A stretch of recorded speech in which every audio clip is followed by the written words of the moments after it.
Hi everyone, welcome back to another video from Tech for Gamers. In this tutorial, I'm gonna be guiding you through how to appear offline in PUBG Mobile. To appear offline in PUBG Mobile, first of all, go ahead and open up PUBG Mobile game on your device and log in. After you're logged in, go ahead and tap on the Friends tab located at the top left right underneath your profile picture.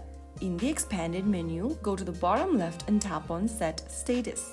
Inside the Status tab, scroll down and look for Stealth. Tap on it and click on Share Status. Now, it says that enabling Stealth mode will make you appear offline to other players and cannot invite you to join the team. Click on OK and you will then be able to turn on the Stealth mode. Your online status will be hidden from friends, allowing you to play without interruptions.